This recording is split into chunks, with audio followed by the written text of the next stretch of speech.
Hi folks, Matt Easton here, Schola Gladiatoria. So one of the weapons that I teach with some regularity in my classes in London is the rondel dagger, and I mostly teach from the system of Fiore di Liberi, and the two weapons that we mostly focus on in his system is the longsword and the rondel dagger. In actual fact, most people probably associate me with teaching sabre, but I've been teaching rondel dagger for longer, in fact, than any of the other weapons that I teach.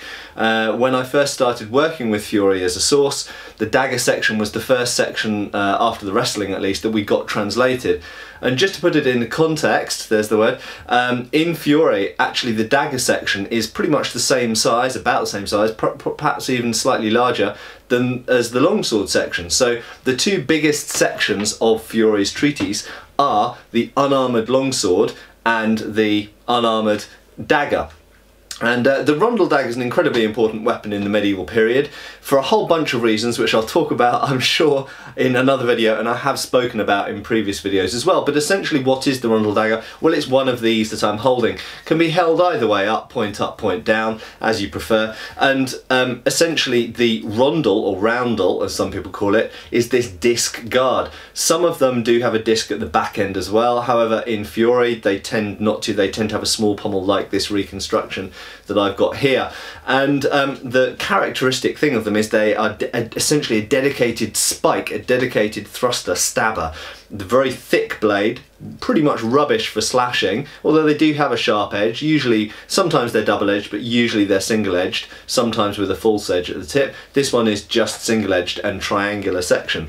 Incredibly stiff, very, very effective at punching through padded armour or indeed mail in the gaps of a plate harness, but additionally used in civilian life as well. And that's one of the reasons why it's so important as a weapon in the late medieval period. Was not only was it the sort of knightly dagger carried on the right hand side with the sword being on the left, but in civilian life very often the sword wasn't worn, in fact, and the only weapon you might have to hand is the rondel dagger. And in fact, in England and France, for example, there were legal restrictions on who could wear a sword. A commoner, such as most people watching this or me, couldn't walk around wearing a sword in an English city in the 14th, 15th century. However, we could walk around wearing a dagger, so therefore the dagger was very often the first weapon of self-defense in an urban environment. Anyway, getting back to the main point of this video, when we train with these, very clearly we don't use the real daggers. We use various other training implements. If you look at Joachim Meyer's treatise from 1570, we can see wooden wasters of rondel daggers being used, and for a long time this is primarily what people trained with.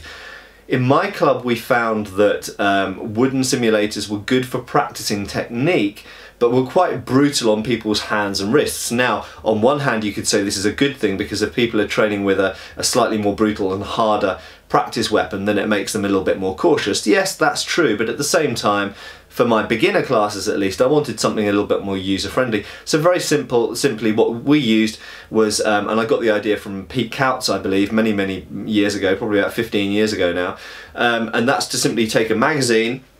Glossy magazines are the best, laminated, waterproof ones, but if you tear down the spine, roll them into a tube, a tight tube, and then wrap duct tape around them. I actually don't have one to hand, but I have a load in my club kit bag. And these are actually pretty good simulators. They're almost as stiff as wood, but they just have a little bit of shock absorbency to them, which makes them a bit kinder for training. And they're a little bit more user-friendly, and of course they're pretty much free. Okay, anyone who can afford a magazine, or in half a magazine in fact, can tear one in half, roll it up, wrap some duct tape around, boom, there you go, you've got a decent training weapon. However, it is nice to have a training weapon that looks a bit more like the real thing. And so, a company called Revival started making these. Now, I don't actually know if they are still being made, but these are essentially a rubber version of a rondel dagger. And you can see there, I'll move up the camera, hopefully, there we go, hopefully it'll be in focus about now. You can see that they are shaped pretty much like a real rondel dagger, with a square section blade in this case, with a little bobble on the point there. And when these first came out, I thought, yeah, finally we've got something that's, you know, safe and looks like a Rondel dagger, and we can use for our sparring and techniques and such like. And so a bunch of us bought these, and to cut a long story short, they're bollocks. Why are they bollocks? Because they're too bendy, okay? And the problem is that a lot of techniques using the Rondel dagger against an unarmed person, or the Rondel dagger against another person with a Rondel dagger, or indeed a Rondel dagger against someone with a sword, yes, those are all categories of use of these weapons in the treatises, you can't do it with a bendy simulator. You just can't. You need a stiff or relatively stiff blade to sort of bind against. If you're trying to disarm someone and you come here and you're bending against their weapon, quite simply, look, this even bends. It even bends in the handle. It's just no good at all. So quite frankly, these look pretty cool, I think, for a rubber weapon at least, but they're basically useless. So this has lived in my kit bag for many years now, probably as many as 10 years, and it's had very little use, because apart from showing someone without carrying a sharp Rondel dagger around, this is what a Rondel dagger looks like, apart from that it's got no real use in training. However, recently the company Cold Steel, in fact about, what was it, probably about 3 years ago now, they came out with some pretty good sort of, I guess they're, I don't know what they're made of, some kind of nylon-y polyurethane type stuff. It's a type of plastic anyway, or some people might correct me on that, so it's a polymer, or I don't know. But anyway, I would call it a type of plastic, and it's black. And yes, they do make swords of this material as well. And I would encourage anyone to steer bloody clear of those swords, because they're rubbish. You're better, frankly, with a balanced wooden waster rather than one of their black plastic swords. They're horribly balanced. They balance like a cricket bat. They're not safe because, of course, they're as stiff as a piece of wood. They're stiffer than a steel sword is, so they're fairly unsafe in the thrust. They're quite pointy for some bizarre reason. Why you would make a plastic sword pointy, I don't know. They're just rubbish training weapons, so steer clear of those. If you want a plastic or nylon training weapon, go for the HEMA Rawlings line, or one of the other nylons out there that are available. However, the knives, this material in knife size, works really, really well. And yes, they do flex a bit, but they're stiff enough that if you want to do sort of grabbing and disarming actions on them, or indeed if you want to use these for parrying or blocking the other person's arm or the other person's incoming weapon, then you can do it effectively with these.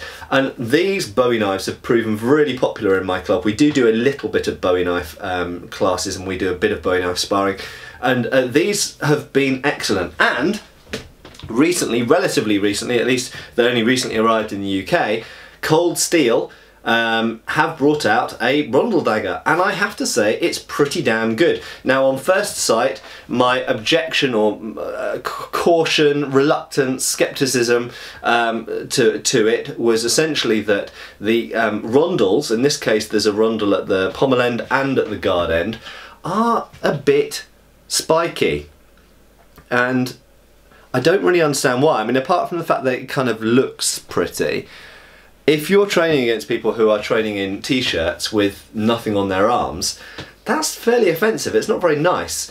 So I don't think that's a very good idea. They should have been smoothly rounded. But I have to say, since they've been used in my club, we actually haven't seen much damage to people from these guards. What we're mostly seeing it from is actually the fact that the edges aren't very smooth. So the blade is triangular, and that's actually really good. They've got enough flex in them that they're not going to break ribs when you stab people with them, at least if they're wearing a proper fencing jacket. But they're also stiff enough that you can disarm and you can do action, you know, you can block with them and all this kind of stuff. So you can use them as they're supposed to be used. And a triangular blade is good. There were some Rondel daggers that had this type of triangular blade, so it's kind of, it looks like the real thing, and they're really, really nicely made. But as I say, the roughness of those edges is the only drawback that I've found so far with these. And I would suggest that if you get these, as soon as you get it, get some sanding paper and just round off and smooth down all of those edges. They're a bit more user friendly. But so far, pretty good. And if you're looking for a Rondel dagger simulator, without using the magazine idea that I suggested, and I do still use those, and those are still very, very user-friendly for beginners. But if you want something that looks a bit more professional and looks more like the real thing, Cold Steel Rondel daggers, pretty good. I'd give them so far maybe an 8.5 out of 10. I think those angles need to be more rounded, and these rondels really just should have been more round without this kind of flowery spiky bits. So they could be better, but overall 8.5 out of 10. And incidentally, I would give their Bowie knives closer to 10 out, probably 9.5 out of 10. These are really, really good. So the rondel daggers, not quite as, sorry, grab the right one. The rondel dagger's not quite as good as the Bowie knife, but it is pretty good. There we go, folks. Cheers. Thank you for watching. Please subscribe, follow us on Facebook. You can buy t-shirts through Spreadshirt, support us on Patreon, or follow us on Pinterest. Thank you.